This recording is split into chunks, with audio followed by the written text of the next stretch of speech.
ഈശോയിൽ ഏറ്റവും സ്നേഹമുള്ളവരെ, ലൂക്കാസ് സുവിശേഷം 11-ാം അധ്യായത്തിൽ ഈശോ പഠിപ്പിച്ച പ്രാർത്ഥനയെ കുറിച്ചാണ്. ഒത്തിരി പേര്, ഞാനടക്കം മറ്റുള്ളവരോട് പറയുന്ന ഒരു കാര്യമാണ്, പ്രാർത്ഥിക്കാൻ പറ്റുന്നില്ല. പ്രാർത്ഥിക്കാനിരിക്കുമ്പോൾ ഉറക്കം വരുന്നു. ഞങ്ങൾക്ക് ആഗ്രഹമുണ്ട് നന്നായിട്ടൊന്ന് പ്രാർത്ഥിക്കണമെന്ന്, പക്ഷെ പറ്റുന്നില്ല. അപ്പോൾ എന്താണ് യഥാർത്ഥത്തിൽ പ്രാർത്ഥന? 11-ാം അധ്യായത്തിൽ 1 മുതൽ 4 വരെയുള്ള വാക്യങ്ങളിൽ ഈശോ പഠിപ്പിച്ച പ്രാർത്ഥന എന്നാണ് കിടക്കുന്നത്. ഹല്ലേലൂയ. അപ്പൊ നോക്കിക്കേ, ഈശോ പഠിപ്പിച്ച പ്രാർത്ഥന ഏതാണ്? സ്വർഗസ്ഥനായ ഞങ്ങളുടെ പിതാവേ എന്ന പ്രാർത്ഥനയാണ്. നല്ല പ്രാർത്ഥന, ശക്തിയുള്ള പ്രാർത്ഥന. എന്നാൽ അതിന്റെ താഴെ അടുത്ത ഹെഡിങ് പ്രാർത്ഥനയുടെ ശക്തി എന്നാണ്. ഹല്ലേലൂയ.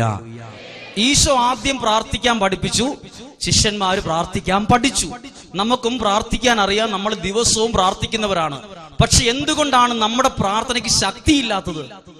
ഇതാ ദൈവവചനത്തിൽ ശക്തിയുള്ളത് എങ്ങനെ പ്രാർത്ഥിക്കുന്നതിനാണ് ശക്തി എന്നും കൂടി എഴുതിയിട്ടുണ്ട്. മുകളിലത്തെ പ്രാർത്ഥനയ്ക്ക് ശക്തിയില്ലെന്നല്ല, അതിനപാരമായ ശക്തിയുണ്ട്. എന്നാൽ നമ്മളുടെ പ്രാർത്ഥനയ്ക്ക് കുറച്ചുകൂടെ ശക്തി കിട്ടുന്ന മറ്റൊരു വഴി ദൈവം പറഞ്ഞു വന്നിട്ട് ഈശോ എഴുതിയിരിക്കുന്നത് ഇങ്ങനെയാണ് എഴുതിയിരിക്കുന്നത്. 11-ാം അധ്യായം 5-ാമത്തെ വാക്യം, പ്രാർത്ഥനയുടെ ശക്തി. അവൻ അവരോട് പറഞ്ഞു, നിങ്ങളിൽ ഒരു സ്നേഹിതനുണ്ടെന്നിരിക്കട്ടെ. അർദ്ധരാത്രി അവന്റെ അടുത്ത് വന്ന് അവൻ പറയുന്നു, സ്നേഹിത, എനിക്ക് 3 അപ്പം വായ്പ തരിക. ഒരു സ്നേഹിതൻ യാത്രാമധ്യേ എന്റെ അടുക്കൽ വന്നിരിക്കുന്നു, അവന് കൊടുക്കാൻ എന്റെ കയ്യിലില്ല. സ്നേഹിതൻ അകത്തു നിന്ന് മറുപടി പറയുന്നു, എന്നെ ഉപദ്രവിക്കരുത്, കതകടച്ചു കഴിഞ്ഞു, എന്റെ കുഞ്ഞുങ്ങൾ എന്റെ കൂടെ കിടക്കയിലാണ്, എഴുന്നേറ്റ് ഒന്നും തരാൻ സാധിക്കില്ല. ഞാൻ നിങ്ങളോട് പറയുന്നു, അവൻ സ്നേഹിതനാണ് എന്നതിന്റെ പേരിൽ അവനൊന്നും കൊടുക്കുകയില്ലെങ്കിൽ തന്നെ നിർബന്ധം നിമിത്തം എഴുന്നേറ്റ് അവന് വേണ്ടത് നൽകും. ഇനി ശ്രദ്ധിച്ച്, ഞാൻ അത്ഭുതപ്പെടുത്തിയ കാര്യം, എന്തുകൊണ്ടാണ് ഈശോ പറയാഞ്ഞത് ഞാൻ പഠിപ്പിച്ച പ്രാർത്ഥന ഒരു 10 പ്രാവശ്യം ചെല്ലിയാ മതി എന്ന് പറയാൻ? ഞാൻ ഇവിടെയാണ് നമ്മുടെ പ്രശ്നം. നമ്മൾ കുട്ടികൾ മാർക്ക് കിട്ടാൻ വേണ്ടി ഒരു എസ്സേ 5-8 മാർക്കിന്റെ ഒരു ഉത്തരം നമ്മൾ പഠിക്കും. എന്തിനാണ് ആ ഉത്തരം പഠിക്കുന്നത് അറിയോ? അത് ആ പരീക്ഷയ്ക്ക് വന്നാൽ അത് നന്നായിട്ട് എഴുതി അതിന്റെ ഫുൾ മാർക്ക് കിട്ടാൻ വേണ്ടിയാ പഠിക്കുന്നത്. അപ്പോൾ ആ പഠിക്കുന്ന ഉത്തരവും ആ ചോദ്യവും തമ്മിലുള്ള ബന്ധം ഈ ബുദ്ധിയിൽ മാത്രമേ ഉള്ളൂ. അത് ഹൃദയവുമായിട്ട് യാതൊരു ബന്ധവും ഇല്ല. അത് ആ വർഷം പരീക്ഷ കഴിഞ്ഞാൽ അടുത്ത വർഷത്തേക്ക് വരുമ്പോൾ കഴിഞ്ഞ വർഷം പഠിച്ച ഒരു ചോദ്യം ചോദിച്ചാൽ ചിലപ്പോൾ ഉത്തരം പറയാൻ പലർക്കും സാധിക്കത്തില്ല. അത് പെട്ടെന്ന് മറന്നുപോകും. അതാ പരീക്ഷയ്ക്ക് ആ മാർക്ക് കിട്ടാൻ വേണ്ടി ഞാൻ പഠിച്ചതാ, ഞാൻ ജയിച്ചു, ഇനി അത് പഠിക്കേണ്ട കാര്യമില്ല. നമ്മുടെ പല പ്രാർത്ഥനകളും നമ്മുടെ ബുദ്ധിയിലകത്ത് ഫീഡ് ചെയ്ത് വച്ചിരിക്കുക.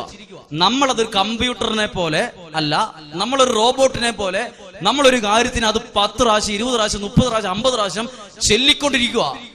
ഈശോ എന്തുകൊണ്ടാണ് പ്രാർത്ഥന പഠിപ്പിച്ചിട്ട് ശിഷ്യന്മാരോട് പറയാതിരുന്നത്? ഞാൻ പഠിപ്പിച്ച പ്രാർത്ഥന നിങ്ങളൊരു പ്രതിസന്ധി വരുമ്പോ, ഒരു രോഗം വരുമ്പോ, ഒരു കടബാധ്യത വരുമ്പോ ഈ പ്രാർത്ഥന 50 പ്രാവശ്യം ആവർത്തിക്കുക. ഒരിക്കൽ പോലും ആവർത്തിക്കാൻ പറഞ്ഞിട്ടില്ല.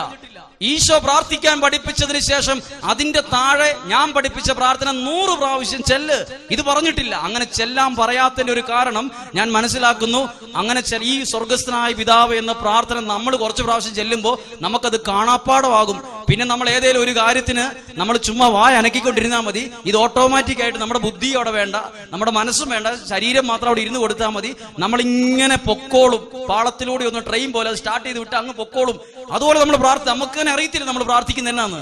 പക്ഷെ ഈശോ പഠിപ്പിച്ച പ്രാർത്ഥന നോക്കിക്കേ. ഈശോ ഒരു എക്സാമ്പിൾ ആണ് കൊടുത്തത്, പ്രാർത്ഥനയുടെ ശക്തി. അതിനകത്ത് എഴുതിയിരിക്കുന്നത്, നിങ്ങൾക്കൊരു സ്നേഹിതനുണ്ടെന്നിരിക്കട്ടെ. ആ സ്നേഹിതൻ യാത്രാമധ്യേ വന്ന് നിങ്ങളോട് 3 അപ്പം ചോദിക്കുകയാണെന്ന് ഇരിക്കട്ടെ. നിങ്ങളുടെ കയ്യിൽ നിങ്ങൾ അകത്തു നിന്ന് ഇങ്ങനെ മറുപടി പറയുന്നു എന്നിരിക്കട്ടെ. ഇതെല്ലാം സൂചിപ്പിക്കുന്നത് ഇത് ശരിക്കും ഒരു കോൺവെർസേഷനാണ്. ഈ പ്രാർത്ഥനയുടെ ശക്തി എന്ന് താഴെ എഴുതിയിരിക്കുന്നത് ഒരു വ്യക്തി മറ്റൊരു വ്യക്തിയോടുള്ള സംഭാഷണമാണ്. ഞാനൊരു കാര്യം പറയട്ടെ, നമ്മളുടെ യഥാർത്ഥത്തിൽ ദൈവം പെട്ടെന്ന് നമ്മുടെ ജീവിതത്തിൽ ഇടപെടുന്ന ഒരു പ്രാർത്ഥന ഏതെന്നറിയോ? ഒരു സുഹൃത്തിനോട് പറയുന്ന പോലെ എന്റെ ദൈവത്തോട് ഞാൻ എന്നാണോ പ്രാർത്ഥിക്കാൻ തുടങ്ങുന്നത്, ഏത് സുഹൃത്ത്? നമുക്ക് ഒരുപാട് സുഹൃത്തുക്കളുണ്ട്. നമ്മുടെ ആപത്ത് വരുമ്പോൾ ഓടിപ്പോകുന്ന സുഹൃത്തുക്കളുണ്ട്. അങ്ങനത്തെ സുഹൃത്തുക്കളെ കുറിച്ചല്ല. നമ്മുടെ സുഹൃത്തായ ദൈവത്തിന്റെ പ്രത്യേകത അറിയോ? നമ്മുടെ കഷ്ടകാലത്തിലും നമ്മളെ ചേർത്ത് നിർത്തുന്ന ആത്മമിത്രമാണ് നമ്മുടെ ദൈവം. പറഞ്ഞേ ഹല്ലേലൂയ. ഓർക്ക പറഞ്ഞേ ഹല്ലേലൂയ. ഒരു കരം ഉയർത്തി ചേർന്ന് പറഞ്ഞേ ഹല്ലേലൂയ, ഹല്ലേലൂയ. കരങ്ങൾ താഴ്ത്താം. എങ്ങനെ പ്രാർത്ഥിക്കാനാ പറഞ്ഞത്? ഈശോ ഇവിടെ പഠിപ്പിച്ചു കൊടുക്കുകയാണ്. ഈ വ്യക്തി അർദ്ധരാത്രി ചെന്ന് ആ വ്യക്തിയുടെ വാതിലിൽ മുട്ടിയിട്ട് ചോദിക്കുക, 3 അപ്പം വായ്പ തരാവോ, 3 അപ്പം വായ്പ തരാവോ? അകത്തുനിന്ന് മറുപടി പറയുവാണ്, ഞങ്ങള് വാതിലടച്ചു, കുഞ്ഞുങ്ങൾ എന്റെ കൂടെ കിടക്കയിലാണ്, എനിക്ക് എഴുന്നേറ്റൊന്നും തരാനോ ഒന്നും പറ്റുന്നില്ലാത്തൊരു സാഹചര്യമാണ്. എന്നാലും ആ സുഹൃത്ത് ക്ഷമയോടെ ആ വാതിലിന്റെ മുമ്പിൽ കാത്തു നിന്നതുപോലെ ഞാനും നിങ്ങളും ദൈവത്തോടുള്ള ബന്ധത്തിൽ, നമ്മൾ ആ ഒരു സ്നേഹബന്ധത്തിൽ കാത്തു നിന്നാൽ നമുക്ക് വേണ്ടി ദൈവം എഴുന്നേറ്റ്, അടുത്ത വചനം എങ്ങനെയാണ്? വേണ്ടത് നൽകും. പറഞ്ഞേ ഹല്ലേലൂയ. എന്താണ് വേണ്ടത് എന്ന് പറഞ്ഞാൽ? ഇവിടെ ഇരിക്കുന്ന എല്ലാവർക്കും വേണ്ട കുറെ കാര്യമുണ്ട്. കടബാധ്യതയെ സംബന്ധിച്ച് വേദനിക്കുന്ന ഒരാളുടെ ആവശ്യം, എന്റെ കടബാധ്യത മാറണം എന്നുള്ളത് ആ വ്യക്തിക്ക് ഏറ്റവും വേണ്ടപ്പെട്ടൊരു കാര്യമാണ്. വേണ്ടപ്പെട്ടൊരു ആവശ്യമാണ്. വേണ്ടത് ചെയ്തു തരും. എങ്ങനെ പ്രാർത്ഥിച്ചാൽ? ഈശോ പഠിപ്പിച്ച പ്രാർത്ഥന 10 പ്രാവശ്യം ചെല്ലാനല്ല പറഞ്ഞത്. അത് നമ്മുടെ ബുദ്ധിയുമായിട്ട്, നമ്മുടെ പ്രാർത്ഥനയ്ക്ക് നമ്മുടെ ബുദ്ധിയിലേ ഉള്ളൂ, നമ്മുടെ ഹൃദയത്തിൽ ഒരു ബന്ധമില്ല. പറഞ്ഞേ ഹല്ലേലൂയ. ഇനി ശ്രദ്ധിച്ച്, നമ്മൾ എല്ലാ ദിവസവും പ്രാർത്ഥിക്കുന്നു. നമ്മുടെ പ്രാർത്ഥന കുട്ടികൾ 5 മാർക്കിന്റെ ഒരു ചോദ്യവും ഉത്തരവും പഠിക്കുന്ന പോലെയാ. അത്രയൊരു ബന്ധമുള്ളൂ. നമ്മുടെ മനസ്സിന് അതില്ല, ഹൃദയത്തിൽ അതില്ല. എന്നാൽ ഇന്നു മുതൽ നിങ്ങളുടെ പ്രാർത്ഥന, ഞാൻ എന്റെ ഒരു അനുഭവം പറയാം. ഞാൻ കുറെ പുസ്തകം പ്രാർത്ഥിച്ചു. ഒരു പുസ്തകത്തിൽ എഴുതിയിരിക്കുന്ന പ്രാർത്ഥന 100 പ്രാവശ്യം ആവർത്തിച്ചപ്പോഴല്ല എന്റെ പ്രാർത്ഥന ദൈവം കേട്ടെന്നൊരു അനുഭവം എനിക്കുണ്ട്. ഞാൻ ചിലപ്പോൾ എന്റെ മുറിയിൽ ഇരുന്നുകൊണ്ട് ഞാൻ ദൈവത്തോട് മേശയിൽ കൈ ഇങ്ങനെ കുത്തിവെച്ച് ചിലപ്പോൾ ദൈവത്തോട് ഇങ്ങനെ പറഞ്ഞിട്ടുണ്ട്, എന്താ കേൾക്കാത്തത്? ഞാൻ നിങ്ങളോട് പ്രാർത്ഥന സമയത്ത് പറഞ്ഞില്ലേ, ഒരു സങ്കട സമയത്ത് ഞാൻ കുറെ പ്രാർത്ഥിച്ചിട്ട് ഒരു മറുപടിയും കിട്ടാതിരുന്നപ്പോ ഞാൻ എന്റെ മുറിയിലിരുന്ന്, വാതിലടച്ച് എന്റെ മുറിയിലിരുന്ന് ഞാൻ ഒരു നിമിഷം ഇങ്ങനെ ഇത്രയും നാള് പ്രാർത്ഥിച്ചിട്ട് എന്താ അത് കേൾക്കാത്ത? എന്താ അത്? ഞാൻ എന്റെ ഒരു വിഷമത്തെ എന്റെ ഒരു സുഹൃത്തിനോട് പറയുന്ന പോലെ എന്താ അത് കേൾക്കാത്തത്?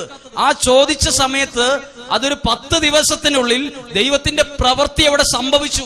അതിനുശേഷം എന്റെ മുറിയിലിരുന്ന് ഞാൻ ദൈവത്തോട് ഇങ്ങനെ പറഞ്ഞു, 1 കോടി നന്ദി എന്ന് ഞാൻ പറഞ്ഞു. 1 കോടി നന്ദി. പറഞ്ഞേ ഹല്ലേലൂയ.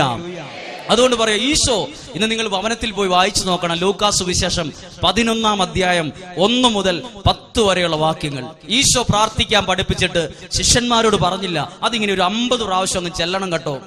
അത് ചെല്ലരുതെന്നല്ല എന്റെ അർത്ഥം. പക്ഷെ നമുക്ക് ദൈവത്തോട് ഈ പ്രാർത്ഥന നമ്മൾ ചൊല്ലണം.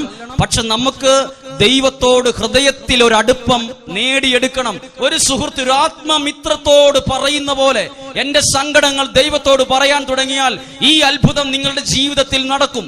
ഏത്? ദൈവം എഴുന്നേറ്റ് നിങ്ങൾക്ക് വേണ്ടത് വേണ്ടത് വേണ്ടത് ചെയ്തു തരും. പറഞ്ഞേ ഹല്ലേലൂയ. അവർക്ക് പറഞ്ഞേ ഹല്ലേലൂയ. അതുകൊണ്ടാണ് നമ്മൾ ഇങ്ങനെ പ്രാർത്ഥിച്ചാൽ എങ്ങനെ? നമ്മളൊരു പ്രാർത്ഥന 100 പ്രാവശ്യം ചൊല്ലിക്കൊണ്ടിരുന്നാൽ നമുക്ക് ആ പ്രാർത്ഥനയുടെ വില കിട്ടത്തില്ല.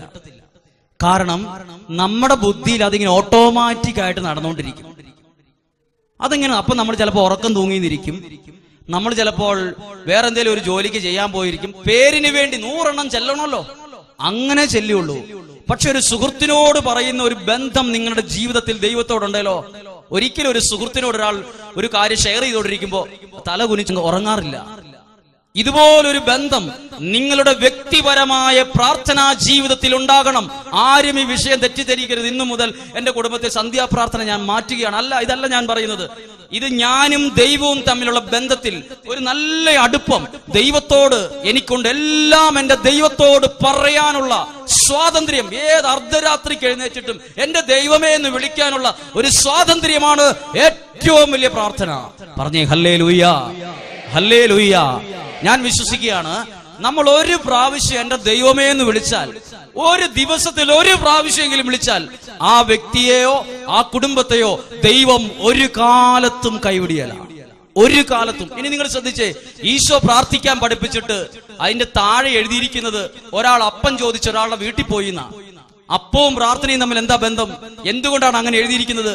ഇത് അപ്പത്തെ കുറിച്ച് പറയാനല്ല, ഈ വ്യക്തി ചെയ്തതുപോലെ നമ്മൾ ദൈവത്തെ സമീപിക്കണം എന്നാണ് ഈ വചനത്തിലൂടെ ദൈവം ആഗ്രഹിക്കുന്നത്. പറഞ്ഞേ ഹല്ലേലൂയ. ഈ 5 മുതൽ 8 വരെയുള്ള വചനങ്ങളിൽ ഒരു വ്യക്തി അപ്പം ചോദിച്ചൊരു സുഹൃത്തിന്റെ വീട്ടിൽ ചെന്നതുപോലെ ഞാൻ ദൈവത്തെ സമീപിക്കുന്ന ഒരു ആത്മീയ ശൈലി ഞാൻ വളർത്തിയെടുക്കണമെന്നാണ് ദൈവം ആഗ്രഹിക്കുന്നത്. അവർക്ക് പറഞ്ഞേ ഹല്ലേലൂയ. ഇനി ശ്രദ്ധിച്ച്, ഇങ്ങനെ പ്രാർത്ഥിക്കാൻ തുടങ്ങിയാൽ നമ്മളുടെ ജീവിതത്തിൽ പ്രകടമായി ദൈവം തൊടുന്ന 100 അനുഭവങ്ങൾ നമുക്ക് പറയാനുണ്ടാകും. നമ്മുടെയൊക്കെ പ്രാർത്ഥനയിൽ ഒരു മിസ്റ്റേക്കാണ്. നമ്മൾ ഏതൊക്കെയോ പുസ്തകം നോക്കി ഒരൊറ്റ പിടിപ്പില്ല 1 മണിക്കൂർ 2 മണിക്കൂർ 3 മണിക്കൂർ ഒരു പുസ്തകം വായിക്കുന്നു, നമ്മൾ അത് ചെല്ലുന്നു. പുസ്തകത്തിലെ പ്രാർത്ഥന നല്ലതാണ്. അതിനേക്കാൾ നല്ലൊരു പ്രാർത്ഥനയാണ് ദൈവത്തോടുള്ള ഒരു സംഭാഷിക്കുന്ന, നമ്മളെല്ലാം പറയുന്ന, ആത്മമിത്രത്തോട് എന്തൊക്കെ പറയുവോ അതുപോലെ പറയുന്നൊരു പ്രാർത്ഥനയുണ്ടെങ്കിൽ ദൈവം ഉള്ളംകൈയിൽ എന്ന പോലെ നമ്മളെ കരുതുന്ന 100 അനുഭവങ്ങൾ നിങ്ങൾക്ക് പല ആളുകളോടും പറയാനുണ്ടാകും. പറഞ്ഞേ ഹല്ലേലൂയ. അവർക്ക് പറഞ്ഞേ ഹല്ലേലൂയ. ഒരു നിമിഷം കരങ്ങൾ ഹൃദയത്തോടൊന്ന് ചേർത്ത് വയ്ക്കുക. നിങ്ങൾ ഇന്നു മുതൽ ഈ വചനത്തിലൂടെ ഈശോ ശിഷ്യന്മാരെ പ്രാർത്ഥിക്കാൻ പഠിപ്പിച്ച പ്രാർത്ഥനയുണ്ടല്ലോ, സ്വർഗസ്ഥനായ പിതാവേ എന്ന പ്രാർത്ഥനയാണ്. പഠിപ്പിച്ചു കഴിഞ്ഞിട്ട് ഈശോ ഒരിക്കൽ പോലും പറഞ്ഞില്ല ഇത് നിങ്ങൾ 100 പ്രാവശ്യം ചെല്ലണം എന്ന്. അങ്ങനെയല്ല പറഞ്ഞത്. അതിന്റെ താഴെ പ്രാർത്ഥനയുടെ ശക്തി എന്ന് എഴുതിയിട്ട് ഒരു സംഭാഷണ സ്റ്റൈലിലാണ് ബൈബിൾ വചനം എഴുതിയിരിക്കുന്നത്. അതിന്റെ അർത്ഥം നിങ്ങളുടെ സങ്കടങ്ങൾ ദൈവത്തോട് ഒരു ആത്മമിത്രത്തോടെന്ന പോലെ പറയാൻ തുടങ്ങിയാൽ ദൈവം വചനത്തിൽ പഠിപ്പിക്കുന്നു, നിർബന്ധ നിമിത്തം എഴുന്നേറ്റ് അവന് വേണ്ടത് നൽകും.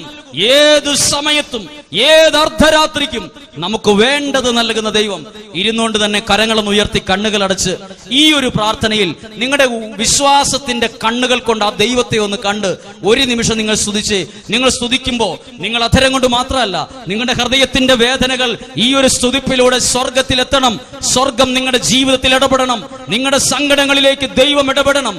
ആ ഒരൊറ്റ വിശ്വാസത്തോടെ, വിശ്വാസത്തിന്റെ കണ്ണുകൊണ്ട് ദൈവത്തെ മുഖാമുഖം കണ്ട് 1 നിമിഷം സ്തുതിക്കുന്നു. ഹല്ലേലൂയ. ദൈവമേ സ്തുതിക്കുന്നു. ഞങ്ങൾ എല്ലാവരും പ്രാർത്ഥിക്കുന്നു, ഞങ്ങൾ വിശ്വസിക്കുന്നു. Hallelujah, hallelujah. ദൈവത്തിന്റെ ശക്തമായ ഇടപെടലുകൾ എഴുന്നേറ്റ് അവന് വേണ്ടത് നൽകും. Hallelujah, hallelujah. ദൈവമേ നന്ദി പറയുന്നു, പ്രാർത്ഥിക്കുന്നു. ഹല്ലേലൂയ. അവർക്ക് പറഞ്ഞേ ഹല്ലേലൂയ. ഇതൊരു ശക്തമായ പ്രാർത്ഥനയാണ്. അതുകൊണ്ട് നിങ്ങൾ ഒരു വിഷയം കേൾക്കുക. രോഗമുള്ള ആളാണെങ്കിൽ നിങ്ങളുടെ വ്യക്തിപരമായ പ്രാർത്ഥനയിൽ എങ്ങനെ പ്രാർത്ഥിക്കും? ദൈവമേ, ഞാൻ ഇത്ര വർഷമായിട്ട് രോഗിയാണ്, എന്റെ രോഗാവസ്ഥയുടെ വേദന നിനക്ക് അറിയാലോ. നമ്മൾ ആ ദൈവത്തോട് നമ്മളങ്ങ് പറയണം. നമ്മുടെ അവസ്ഥ പിന്നെ വേറെ ആരോട് പറഞ്ഞിട്ട് കാര്യമില്ല. വേറെ ആൾക്കാർക്കൊക്കെ നമ്മളെ ആശ്വസിപ്പിക്കാനും കുഴപ്പമില്ല, മാറും എന്നൊക്കെ പറയാനേ പറ്റുള്ളൂ. നമ്മുടെ പ്രശ്നത്തിലേക്ക് ഇറങ്ങി വരാൻ ലോകത്തിൽ ആർക്കും കഴിയത്തില്ല. അതുകൊണ്ട് നമ്മൾ കടബാധ്യതയുള്ളവരാണോ? നിങ്ങൾ കുടുംബത്തെ പ്രാർത്ഥിക്കുമ്പോൾ ദൈവമേ കടബാധ്യതയായി, വിൽക്കാനുള്ള സ്ഥലം വിറ്റിട്ടില്ല, എന്റെ പിള്ളേരുടെ പഠിത്തം ഇങ്ങനെ മുടങ്ങി കിടക്കുകയാണ്. ആ സങ്കടത്തെ ഒരു സുഹൃത്തിനോട് പറയുന്ന പോലെ ദൈവത്തോട് പറഞ്ഞാൽ ഈ വചനം നിങ്ങളിൽ നടക്കും. അവൻ എഴുന്നേറ്റ് വേണ്ടത് നിങ്ങൾക്ക് നൽകും.